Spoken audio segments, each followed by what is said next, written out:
Bonjour à tous et bienvenue dans ce nouveau vlogmas. Aujourd'hui nous allons coudre les dentelles et la doublure pour le corsage. Et on va commencer tout de suite par la dentelle. Comme vous pouvez le voir, j'ai d'abord épinglé ma dentelle sur mon mannequin pour être sûr que j'ai la longueur nécessaire et surtout étant donné que j'avais tiré un fil de fronce, il fallait que les fronces soient bien réparties. Une fois cette étape terminée, je suis venue coudre mes dentelles au préalable à la machine. Normalement, la technique adaptée est de coudre la dentelle en sandwich entre le tissu principal et la doublure. Seulement, étant donné qu'elle était foncée et que je voulais avoir la main totale sur la couture de la dentelle, j'ai préféré faire une piqûre à 0,5 mm pour être sûr qu'elle tienne en place au moment de la couture avec la doublure.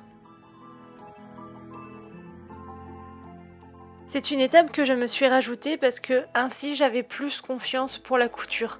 Effectivement, c'est une dentelle qui est assez fine et assez fuyante. Pour le coup, j'aurais, si j'avais eu un petit problème, eu du mal à défaire puisque la dentelle est fragile et que mes points sont petits puisque je couds au point le plus petit de ma machine et par conséquent j'aurais pu ruiner la dentelle. Seulement, c'était les derniers mètres qu'il me restait. J'ai utilisé environ 1,50 m, 2 mètres, rien que pour faire la dentelle sur le corsage. Par conséquent, et si par malheur je m'étais trompée, je n'aurais pas pu recommencer puisque je n'aurais pas eu assez de dentelle. Et passer une nouvelle commande de dentelle aurait été impossible puisque j'avais pris les derniers mètres dans la boutique. J'ai donc préféré sécuriser ma couture en cousant la dentelle séparément de la doublure en premier pour être sûr qu'elle ne bouge pas et qu'il n'y ait pas de petits accros ou de petits problèmes ensuite. Et puis surtout, ça permet aussi de la consolider et de la fixer convenablement. Ainsi, il n'y a pas de problème qu'à l'intérieur même de la marge de couture, elle bouge et comme cela, ça lui permet de rester bien en place et d'être consolidée par deux coutures.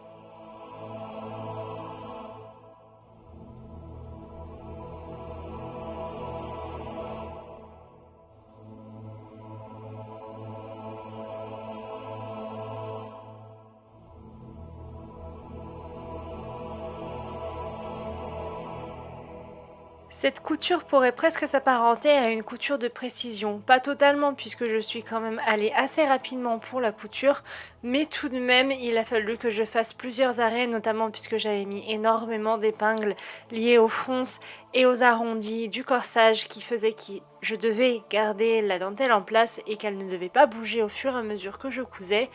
Et donc par conséquent je apparente ça à quelque part une couture de précision, même si techniquement parlant ce n'en est pas une.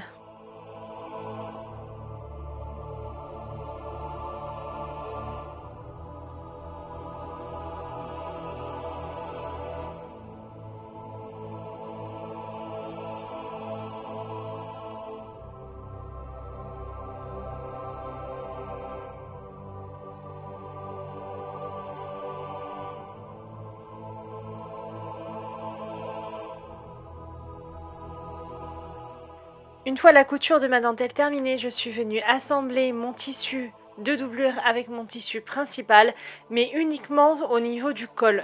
Normalement, dans le patron, il est mentionné de coudre l'entièreté de la doublure avec le tissu principal en laissant une ouverture pour pouvoir le retourner. Mais avec l'ensemble des modifications que j'ai effectuées, je ne pouvais pas faire cette technique-là. J'ai donc adapté ma couture à mes modifications en essayant de suivre un ordre logique, parce que bien évidemment, si je commence à partir à droite et à gauche, je ne vais pas réussir à terminer mon vêtement où il sera monté n'importe comment. J'ai donc au préalable fait attention d'avoir une gamme de montage cohérente qui me permette de coudre l'entièreté de ce corsage sans trop de difficultés. Et je trouve d'ailleurs que j'ai assez bien réussi. Vous me direz à la fin de cette série de vlogmas à propos du corsage si vous aussi vous trouvez que c'est plutôt pas mal fait. Je vous mettrai en lien de description le lien de la vidéo tutoriel de Luna Pattern pour que vous puissiez voir la différence entre sa gamme de montage et la mienne.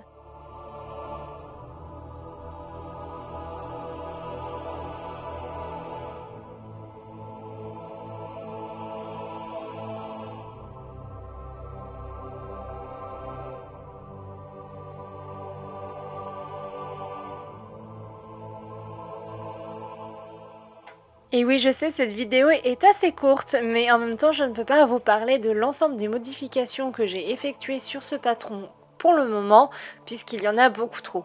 Par conséquent, j'ai prévu une vidéo récapitulative de toutes les modifications que j'ai effectuées sur ce corsage.